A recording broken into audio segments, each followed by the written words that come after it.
Hello guys, welcome back to my wonderful channel Reality Latest Gist, your home of news and politics. Thank you so much for joining us on today's wonderful news. The headlines: Edo stakeholders hail EFCC for arresting Accountant General and two other officials in Edo State.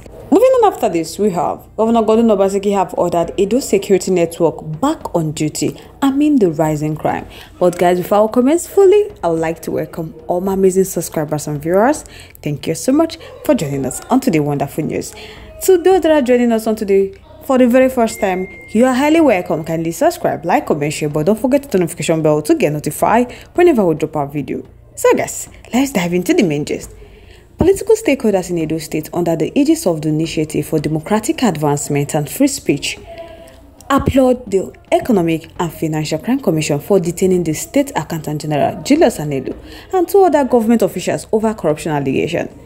They went ahead to urge the commission to go after those lately accused of stealing public assets, insisting that Governor Obaseki must account for $1 trillion realized through federal allocation, generated revenues, loans, among other things, in the last 8 years. Hey, my people, don't be smoke myself.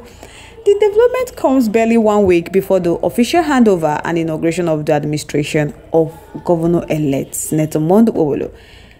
Anelu and other officials who were in custody of the commission as of Friday evening were arrested for alleged withdrawal of huge sum of money from Edo State accounts. So according to the impeccable source in the EFCC, he said out of 24.6 billion paid into the government account, but about 14 billion was left within 1 week after the money was deposited some weeks back. So right now, in a reporter issue on Saturday, the State Commission for Communication and Orientation, Chris Nikari, said the arrest was targeted at crippling governance in Edo State. He said, in fact, from on Monday that the government would have been grounded and will no longer be able to meet up with basic responsibilities and obligations. So this devious action is most condemnable and reprehensible. So he went ahead to urge the EFCC to act responsibly in the interest of democracy, justice, peace, and the well-being of Edo State. In the end, he went ahead to say that they should immediately release these government officials so that they would not throw Edo State into chaos. Because Edo State government, led by Governor Obaseki, runs a transparent and accountable government. So they don't know where all these things are coming from. So he said whether they like them or not, say their government is going to run until November 12th. And unconstitutional action should not be done to hinder their operation. So reacting in their statement jointly issued in Abuja, the leader of the group, Patrick Osabovona Andrew Isaweli, hailed the Anti-Graft Commission for rising to the occasion. They urged the EFCC not to wait until Obaseki leaves office before recovering the funds and assets allegedly stolen by some of Governor Obaseki's appointee. So in their statement, they welcomed the development and they said they have watched the inhuman looting that has been going on in Edo State for years in dismay. So they are surprised that EFCC for almost 8 years did not lift their finger to arrest any official of Obaseki's administration. So right now they are saying that even with just a few days to go, that the looting has not stopped. So they are wondering if the EFCC want the state to go bankrupt before they will step in. So right now they said they have enough evidence to assist the EFCC in doing their job. This is to show how much they care about Edo State. They said Governor Obaseki got over 1.5 trillion as revenue and allocation in 8 years. But Edo State does not look like they have such money. The Obaseki must account for those funds now or later, whether you like them or not, because they are aware that some key officials of Edo State government are already relocating with the stolen fund. That is why they want to put it in notice that EFCC should not fail to act next week and arrest those allegedly involved in the blind stealing in Edo State.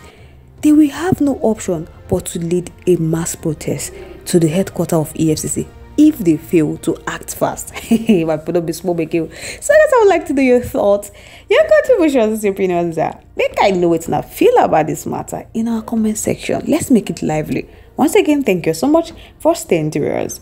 Moving on to the next one. In response to a surge in violent crimes and kidnapping across Edo State, Governor Obaseki has ordered the Edo State Security Network to resume their regular operation. The directive followed the suspension of the Edo State Security Network by the Inspector General of Police, Mr. Kayode Botoku, just days before the 21st September governorship election. The suspension was ordered after Edo State Security Network operative were implicated in the killings of Inspector Akwano, a security aide to Senator Mondo Oholo. So since the suspension, the state has witnessed a deterioration in security, particularly with an increase in kidnapping and court-related violence.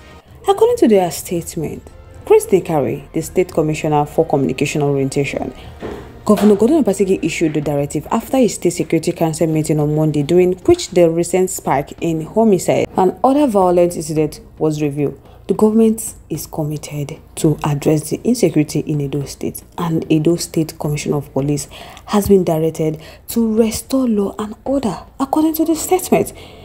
So, Chris Nekari said that Governor Godwin Obaseki has reaffirmed the state dedication to safeguarding lives and properties. You guys can recall when Kayode Botogo, the Inspector General of Police, announced during a stakeholders meeting organized by the Independent National Electoral Commission in Benin City that the responsibilities for securing voters and election materials will rest solely with the police, supported by other national security agencies. So he emphasized that no private or state-owned security organization will be permitted to operate during and after the election.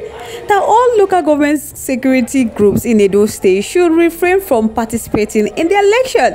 So the activities of Edo State security networks are suspended. And he said it will remain so. He revealed that 35,000 police officers would be deployed for the election, with an additional 8,000 personnel from other national security agencies providing support.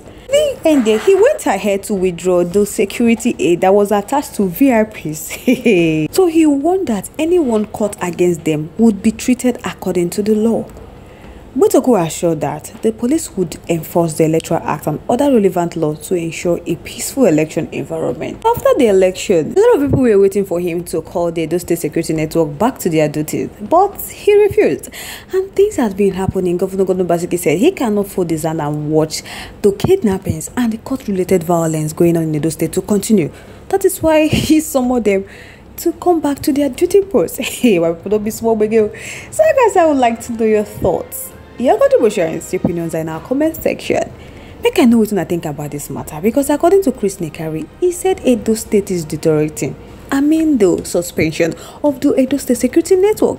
So make I know what you think about this matter in our comment section. I would like to hear from you. Once again, thank you so much for staying curious.